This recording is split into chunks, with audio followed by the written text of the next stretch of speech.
हमारा देश राम का देश है। ये देश कभी भी ओसामा बिन लादेन का हो ही नहीं हो सकता है। दोस्तों बहुत बहुत स्वागत करता हूं आप सभी का। ओसामा की जीत हिंदुओं की हार होगी। कोई भी जीत जाए लेकिन ओसामा नहीं जीतना चाहिए। जैसा नाम वैसा काम। ओसामा साहब तो छोटा ओसामा बिन लादेन है। जी हाँ दोस्तों, कुछ इस तरीके से बीजेपी के दिग्गज नेता शहाबुद्दीन के बेटे ओसामा साहब पर हमला बोल रहे हैं। आपको बता दें, शहाबुद्दीन के बेटे ओसामा साहब सीवान विधानसभा सीट से आरजेडी के उम्मीदवार हैं और इस सीट पर ओसामा को हराने के लिए भारतीय जनता पार्टी ने अपनी पूरी ताकत झोंक दी है। दोस्तों, क्या आपने कभी सोचा है कि भारतीय जनता पार्टी मुसलमानों को टिकट क्यों नहीं देती है और भारतीय जनता पार्टी हिंदू मुस्लिम आखिर क्यों करती है?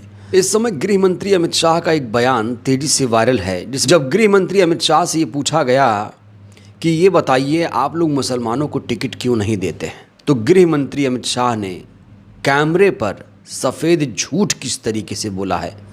दोस्तों, बिना देर के सबसे पहले आप ये वीडियो देखिए। मुस्लिम को टिकट ना देना एक भी एनडीए से 4 मुसलमान लड़ रहे हैं और भारतीय जनता पार्टी ने मुस्लिम को टिकट नहीं दिया। ये पहली बार नहीं हुआ। इसके पीछे वजह क्या है सर? कोई वजह नहीं है, जो जीतता है उसको हम देते हैं। तो सुना आपने, गृह मंत्री अमित शाह ये कह रहे हैं कि जो जीतता है उसे ही भारतीय जनता पार्टी टिकट देती है। दोस्तों, शाह ने यहाँ सफ़ेद झूठ बोला है। आप सभी को ये पता है कि मोदी शाह की भाजपा ने मुसलमानों को टिकट ना देने की एक सोची समझी रणनीति बनाई है और भारतीय इतिहास में इकलौती ऐसी पार्टी है जो मुसलमानों को टिकट नहीं देती है। और यहाँ शाह कह रहे हैं कि जो जीतता है हम उसे ही टिकट देते हैं। दोस्तों, यहाँ इन्होंने झूठ किस तरीके से बोला है, मैं आपको एक एग्जाम्पल बताना चाहता हूँ। राजस्थान में बीजेपी के एक नेता थे यूनुस खान और वो बीजेपी के टिकट पर लगातार चुनाव जीतते थे, लेकिन पिछले चुनाव में उनका टिकट काट दिया गया। यूनुस ने निर्दलीय जीत दर्ज की। भाजपा प्रत्याशी उनके सामने तीसरे नंबर पर रहा। तो बड़ा सवाल ये है कि खुद को चाणक्य कहने वाले नेता का गणित आखिर इतना कमज़ोर कैसे हो सकता है। यहाँ जीतने हारने की बात ही नहीं है, यहाँ तो सिर्फ यही है कि हिंदू मुस्लिम की राजनीति कैसे की जाए और सामने अगर मुस्लिम कैंडिडेट हो तो फिर वहाँ हिंदू मुसलमान करना बीजेपी के लिए और ज़्यादा आसान हो जाता है। सीवान में गृह मंत्री जाकर कह रहे हैं कि कोई भी जीत जाए लेकिन ओसामा नहीं जीतना चाहिए। यहाँ ओसामा नाम को हाईलाइट किया जाता है। योगी जाकर कहते हैं कि जैसा नाम वैसा काम। क्या सारे ओसामा खतरनाक होते हैं? क्या जिसका नाम बहुत अच्छा होता है वो हमेशा अच्छा काम करता है? दोस्तों, नाम से कोई भी फ़र्क नहीं पड़ता है, काम से फ़र्क पड़ता है। और अब इस चुनाव में एंट्री हो गई है असम के सीएम हेमंत बिस्वा शर्मा की। हेमंत बिस्वा शर्मा ने यहाँ तो जाकर सारी हदें पार कर दी हैं।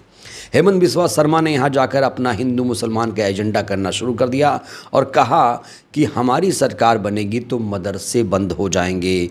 और ओसामा साहब को ओसामा बिन लादेन, छोटा ओसामा कहकर संबोधित किया जा रहा है।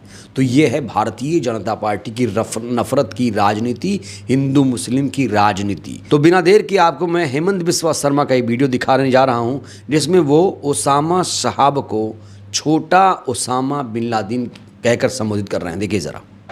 लेकिन मुझे बताया गया कि रघुनाथपुर में राम लक्ष्मण सीता तो बहुत है लेकिन साथ में ओसामा भी है।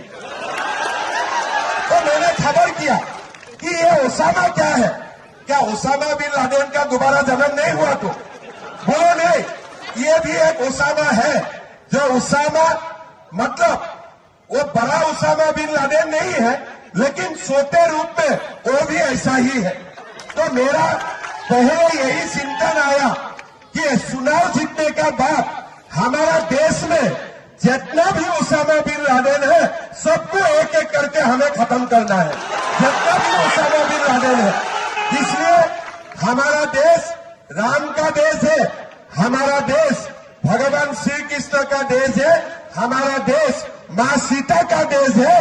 ये देश कभी भी ओसामा बिन लादेन का हो ही नहीं हो सकता है, हो ही नहीं हो सकता। लगता है कि यहाँ में जो छोटे मोटे उसामा चुनाव लड़े हैं, मेरा विश्वास है भाई विकास जी इसको निपट लेगा कि नहीं निपट लेगा, जीतेगा कि नहीं भाई विकास जी। तो जिस तरीके से भारतीय जनता पार्टी के दिग्गज नेता सीवान में रैली कर रहे हैं, कहा जा रहा है कि आरजेडी से बीजेपी डर गई है। दोस्तों, आपको याद है जब उत्तर प्रदेश के सीएम सीवान गए थे रैली करने के लिए, तो क्या कहा था?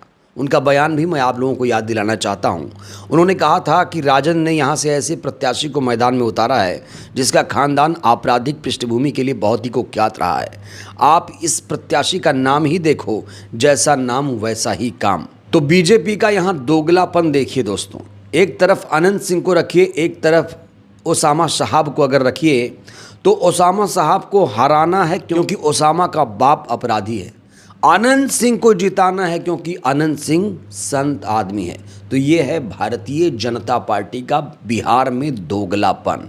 एक तरफ तो एंडोस किया जा रहा अनंत सिंह को, उसको ग्लोरीफाई किया जा रहा है। अनंत सिंह जो कि बाहुबली माफिया है, उस पर बीजेपी चुप बैठी है, लेकिन शहाबुद्दीन के बेटे पर अटैक कर रही है क्योंकि वो शहाबुद्दीन के बेटे हैं और मुस्लिम उम्मीदवार हैं।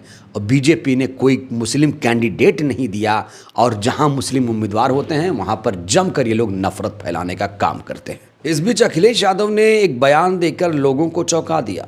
उन्होंने कहा कि बीजेपी को अगर ओसामा के नाम से इतनी ज़्यादा तकलीफ़ है तो बीजेपी के लोगों को ओसामा का नाम बदलकर शेर सिंह कर देना चाहिए। देखिए दोस्तों, ये मज़ेदार वीडियो। हमारे मुख्यमंत्री जी नाम बदलने में उनको सब डिग्री हासिल हैं, और अगर नाम ही बदलना था तो ओसामा का नाम बदल देते, शेर सिंह कर देते।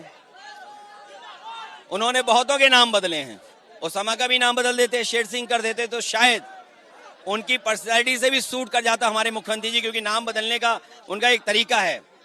और जहां तक सवाल जंगल राज का है, सोचिए हत्या हो गई यहाँ। तो सीवान में 6 नवंबर को वोटिंग है। पहले चरण में सीवान में वोटिंग होने जा रही। चुनाव प्रचार का शोर खत्म हो चुका है। यहाँ से आरजेडी ने ओसामा साहब को मैदान में उतारा है, तो वहीं बीजेपी ने यहाँ कोई कैंडिडेट नहीं दिया है। यहाँ जेडीयू ने विकास कुमार उर्फ जीशु सिंह को मैदान में उतारा है। तो यहाँ कहा जा रहा है कि जेडीयू चूँकि मैदान में है, इसलिए चांसेस यहाँ आरजेडी के जीतने के ज़्यादा बढ़ जाते हैं, क्योंकि जेडीयू से वहाँ की जनता बहुत ज़्यादा नाराज़ है। ख़ास तौर से नीतीश कुमार को लेकर वहाँ की जनता काफ़ी ज़्यादा भड़की हुई है। नीतीश कुमार ने जो कहा वो नहीं किया, जो विकास के वादे किए गए वो नहीं किया, बेरोज़गारी प्लान पर कोई काम नहीं किया, इसलिए वहाँ की जनता नीतीश कुमार से ख़ास तौर से नाराज़ है। और जिस तरीके से सीवान में बीजेपी के नेता हिंदू मुस्लिम करने गए हैं, वहाँ कहा जा रहा है कि अब बीजेपी का दांव ही उल्टा पड़ गया। जिस तरीके से बीजेपी के नेता ओसामा के खिलाफ प्रचार कर रहे थे, कहा जा रहा है बीजेपी के नेता ऐसा करके ओसामा को ही फ़ायदा पहुँचा गए। ये सीट इसीलिए ज़्यादा हाई प्रोफाइल हो गई क्योंकि हाई प्रोफाइल नेता यहाँ पर चुनाव प्रचार करने पहुँचे थे, और जिस तरीके से ओसामा के खिलाफ ये लोग जहर उगल रहे थे, कहा जा रहा है उससे फ़ायदा ओसामा साहब को ही होगा। बहरहाल दोस्तों, इस वीडियो में इतना ही। बिहार की सीवान सीट पर आपके हिसाब से इस बार कौन जीत रहा है? विकास कुमार, ओसामा साहब या फिर कोई और? आप लोग भी अपनी राय दीजिएगा। बहुत बहुत धन्यवाद।